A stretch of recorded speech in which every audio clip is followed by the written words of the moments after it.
Here, so in this video I'm going to discuss about conduction. Well, as you know, this is one of the type of heat transfer process, right? Okay, you can see right now. So what is happening in case of conduction? Suppose that we are having a rod, right? And this rod must be, if we wanted to transfer heat, this rod must be good conductor of heat. Good conductor of heat. That's why heat can transfer from one place, from this side to this side, if temperature of this side is 100 degree and this side is 20 degree. That means always heat is always flow from higher temperature to lower temperature according to second law of thermodynamics. The same is here. But why this rod having more temperature in this side than this side? Because we are providing a sources of heat. Suppose that we are providing a sources of heat. That's why. Now, most important factor, what is what is that? Let me share with you. In case of conduction, heat is transferring in most of the time in solid. Okay. Now, why it is transferring from here to here? Because of thermodynamics second law. Okay, we cannot talk on that. We cannot cross examine that. Okay, that's truth. So I'm not here to tell you all those things what is going on in research. I'm here to share with you what is conduction basically. So what is conduction? That is, heat is transferring from higher temperature to lower temperature in case of solid. Okay. Now why it is happening? That's because of only two reasons. One is free electrons, and another one is lattice vibration. You know what is lattice? Probably you have studied in physics, solid physics. Okay. Now, because of free electrons, there is 70% heat transfer is taking places, and because of lattice vibration, there is 30% heat transfer is taking place. Okay. So these two factors, that's why heat is transferring in solid. Okay. Now why why it is happening? That's because of free electrons most of the time. Okay. Now why free electron? Because of free electrons, because in case of solid, if solid is good conductor of heat and electricity, that means that solid is having abundant, that means more free electrons,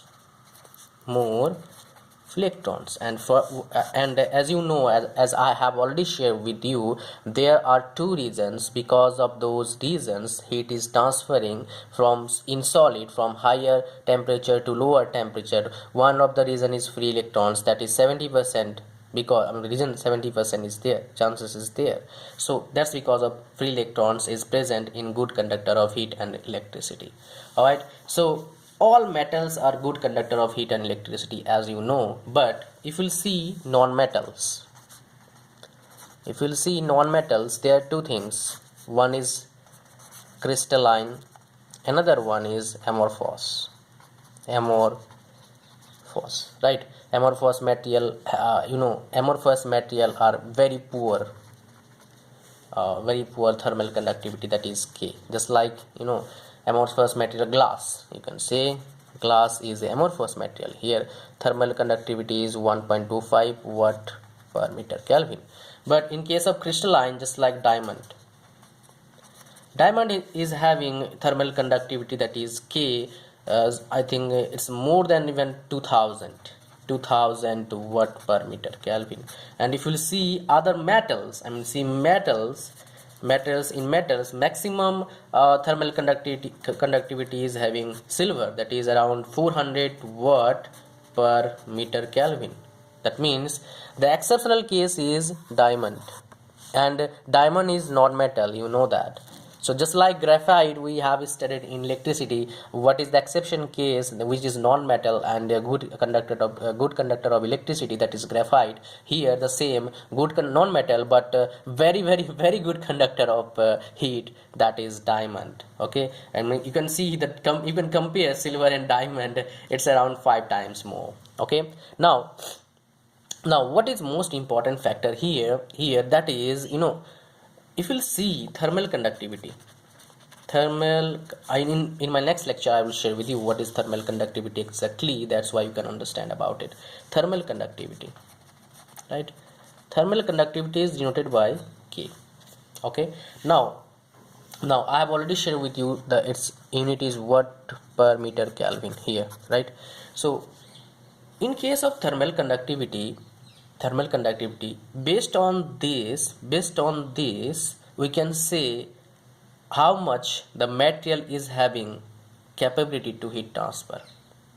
If any metal or non-metal having more thermal conductivity, that means that body is having capability to transfer heat much more than if any body is having less thermal conductivity.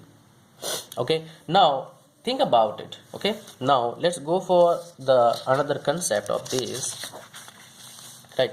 Suppose that we are having a metal is must be pure. Metal must be pure. Okay, now suppose that we are having another metal, but that metal is alloy. Okay, if we'll see pure metal thermal conductivity and alloy thermal conductivity, then there is a there is a yes there I must say there is a very good concept here we are going to learn. You will learn one of the best concept here. If you'll see these two metals, I mean one is pure metal, another is alloy, then what is happening here, just let me share with you. Let's say a pure metal is iron and alloy is steel, right? Now can you guess my dear, which metal is having, or which thing is having much more thermal conductivity, I mean more thermal conductivity than, I mean which one is having more thermal conductivity, iron or steel? Can you guess about it? Yeah, I'm asking you my dear, can you guess about it? If yes, then say okay, no problem. Let me share with you. In case of pure metal and alloy, the pure metal is having more thermal conductivity than alloy. This is proven. And as I have already shared with you, that there basically diamond. Why diamond is having much more thermal conductivity? That's because of there is many reasons. But there is one of the most biggest reason is that diamond is crystalline and crystalline substance, and in crystal here all those lattice are closely packed.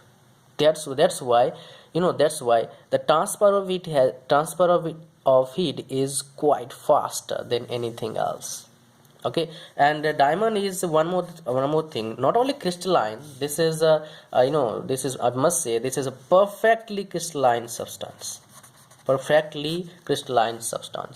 That's why that this is also one of the reason that that diamond is having maximum thermal conductivity. Like if you see an other metal, must say copper is having thermal conductivity about 385 watt per meter Kelvin. First, second, if you'll see other metal, gold, oh, wow, that's really amazing, 319 watt per meter Kelvin. Because of this, I mean gold is quite good conductor of electricity. Good conductor of electricity. That's why we used gold plate in mobile phone. That's why that is their loss will be quite less. That's why we use gold plate in mobile phone, and this is also a good conductor of heat.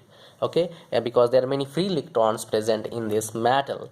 Now aluminum, another good, most of the time we used aluminium in case of electricity transmission line. Probably you have seen, or maybe if you don't know, as someone, we used aluminium wire for electricity transmission. Okay, because this is a good conductor of electricity as well as good conductor of heat.